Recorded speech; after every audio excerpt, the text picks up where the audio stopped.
Partner के अंदर हमने लास्ट क्लास में न्यू रेशो, गेनिंग रेशो निकालना सीख लिया। आज हम करेंगे कैलकुलेशन ऑफ गुडविल। बिल्कुल रिटायरिंग पार्टनर की गुडविल जैसी ही होती है। वहां आपने क्या एंट्री सीखी है, जब भी कोई पार्टनर रिटायर होता है या जब भी किसी पार्टनर की डेथ होती है तो डिसीज पार्टनर की गुडविल भी आप उसे दोगे, मतलब उसके नॉमिनी हो जाएगी। तो उसकी एंट्री क्या होती है,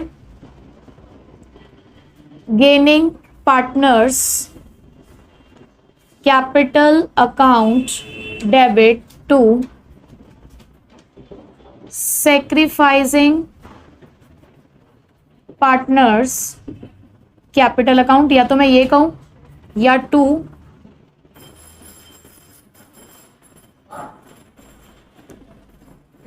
डिसीज पार्टनर कैपिटल अकाउंट। ठीक है, मतलब ऐसे भी हो सकता है ना कि रिमेनिंग में से कोई सेक्रीफाइस निकल जाए तो वो अदरवाइज डिसीज पार्टनर तो हमारा आता ही आता है। ठीक है, क्रेडिट साइड में, क्योंकि वो हमेशा सेक्रीफाइस्ड है। ये किस चीज की एंट्री हम पढ़ रहे हैं, गुडविल का treatment at the time of death of a partner. ठीक है, ये तो है डिसीज पार्टनर की गुडविल। आपने एक और गुडविल भी सीखी है इसके अंदर, हर चैप्टर के अंदर सीखी है गुडविल तो आपने, हिडन गुडविल नहीं, एग्जिस्टिंग गुडविल। एग्जिस्टिंग गुडविल की क्या एंट्री होती है, yes, old partners capital account debit to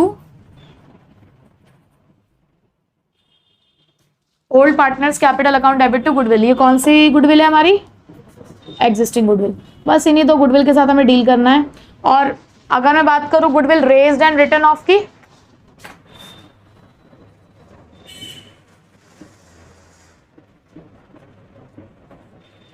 अगर हम बात करें गुडविल रेज्ड और रिटन ऑफ, तो ये भी आप हर चैप्टर में सेम पढ़ते आ रहे हो। डिसीज पार्टनर के टाइम पे भी यही होगा, डेथ ऑफ द पार्टनर के टाइम पे भी। सबसे पहले हम गुडविल को रेज करते हैं, तो हम एंट्री करते हैं goodwill account debit to old partners capital account, क्योंकि ओल्ड पार्टनर लिखा है तो रेशो भी कौन सी है, ओल्ड। उसके बाद उसी गुडविल को हम राइट ऑफ करते हैं न्यू पार्टनर्स की कैपिटल से, तो new partners capital account debit to goodwill, कौन सी रेशो में, न्यू रेशो में। तो ये हमने रिवाइज कर लिया अपने तीनों कंसेप्ट दोबारा से, कि अगर डिसीज पार्टनर के गुडविल है तो gaining partners capital account to sacrificing partner, अगर एग्जिस्टिंग गुडविल है तो old partners capital account to goodwill. तीसरी गुडविल और कौन सी आपको देखने को मिल सकती है, रेज और रिटर्न ऑफ का केस। तो पहले रेज करनी है गुडविल टू ओल्ड पार्टनर्स, फिर उसको राइट ऑफ करना है new partners to goodwill. X, Y and Z were partners in a firm sharing profits in the ratio of 3:2:1। देखो क्वेश्चन में पहले डिटेल दी है, 3 पार्टनर्स हैं, उनकी रेशो दे रखी है 3:2:1। The firm closes its books on 31 March every year. Firm अपनी books हर साल 31 मार्च को क्लोज करती है। Y died on 30 June. Y नाम का हमारा जो पार्टनर है उसकी डेथ हुई है 30 जून को। ठीक है, उसके बाद लिखा है on Y's death goodwill of the firm was valued at 60,000। और जिस टाइम पे उसकी डेथ हुई उस टाइम पे हमारी पूरी फर्म की गुडविल 60,000 की थी। Share in the profit of the firm till the date of his death was to be calculated on the basis of previous year profit which was 1,50,000। उन्होंने एक और इन्फॉर्मेशन दी है मैं क्वेश्चन के अंदर कि आपको ना वाई का प्रॉफिट कैलकुलेट करना है। अब वो प्रीवियस ईयर के प्रॉफिट के बेसिस पर है। देखो इस साल का तो प्रॉफिट हमें नहीं पता, क्योंकि इस साल अप्रैल में स्टार्ट हुआ हमारा सेशन, अप्रैल मई जून, 30 जून को उसकी डेथ हो गई।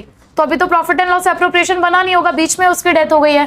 तो उन्होंने सोचा कि चलो ठीक है, लेकिन प्रॉफिट तो हमें देना पड़ेगा ना 3 महीने का, तो पिछले साल जो प्रॉफिट रहा होगा उसके बेसिस पे देंगे। और जो कि प्रॉफिट कितने का रहा था, 1.5 लाख रुपए का। अब उन्होंने कहा जनरल एंट्रीज करनी है गुडविल के लिए भी और प्रॉफिट के लिए भी। तो सबसे पहले गुडविल के लिए करते हैं हमें कैलकुलेशन करनी है कि कितनी गुडविल हमारे वाई की बैठती है, यानी कि वाई शेयर ऑफ गुडविल निकालते हैं हम सबसे पहले। वाई शेयर ऑफ गुडविल निकालने के लिए आपने क्या करना है, पूरी फर्म की गुडविल इनटू वाई का शेयर, यानी कि 2/6। कितनी आई उसकी गुडविल, 20,000। पहले शेयर ही निकाल लो।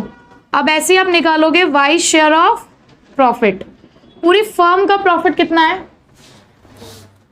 1,50,000। उसमें से वाई का शेयर कितना होगा, अगेन 2/6।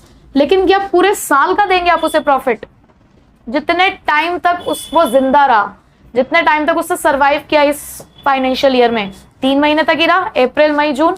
तो इसको आप मल्टीप्लाई करोगे 3/6 अच्छा 12,500, ठीक है। प्रॉफिट निकाल चुके, गुडविल निकाल चुके, एक बार गुडविल निकाल चुके, एक बार क्वेश्चन पे चेक करना प्रॉफिट और वो जो दे रखा है गुडविल सेम आ रहा है, ठीक है। सबसे पहले गुडविल की एंट्री करते हैं। गुडविल की एंट्री होनी है गेनिंग टू सेक्रीफाइसिंग, यानी कि गेनिंग रेशो चाहिए। क्या है गेनिंग रेशो क्वेश्चन में? 3:1। गेनिंग पार्टनर्स है हमारे एक्स और जेड, तो गुडविल की एंट्री बनी एक्स कैपिटल अकाउंट डेबिट जेड्स capital account debit to Y's capital account. कितनी गुडविल है वाई की? 20,000। कौन सी रेशो में बांटने जा रहे हैं आप? 3:1। तो आपने बांटा 20,000 को 3/4 और 1/4, यानी कि 15,000 और 5,000, ठीक। गुडविल की एंट्री क्लियर। बात आती है प्रॉफिट की। प्रॉफिट की एंट्री क्या होगी? नॉर्मली जब आप पार्टनर्स को प्रॉफिट डिस्ट्रीब्यूट करते हो तो कौन से अकाउंट से डिस्ट्रीब्यूट करते हो? Profit and loss appropriation account. लेकिन वो कब बनता है? साल के एंड में। अभी तो साल का एंड हुआ नहीं है, तो ऐसे में हम एक न्यू अकाउंट ओपन करते हैं, क्योंकि हमें नहीं पता कि एक्चुअल प्रॉफिट कितना आने वाला है कितना नहीं। तो एक नए अकाउंट से उनको प्रॉफिट दिया जाता है जिसका नाम है profit and loss suspense account. कौन सा अकाउंट ओपन करेंगे? Profit and loss suspense account. लेकिन ये वाला अकाउंट हम सिर्फ तभी ओपन करेंगे जब रेशो चेंज ना हो रही हो, जब आपको क्वेश्चन में न्यू रेशो नहीं दे रखी। अगर आपको क्वेश्चन में न्यू रेशो दे रखी है तो एक अलग मेथड है, अभी मैंने आगे प्रॉफिट वाला जब टॉपिक पढ़ाऊंगी तो उसमें बताऊंगी।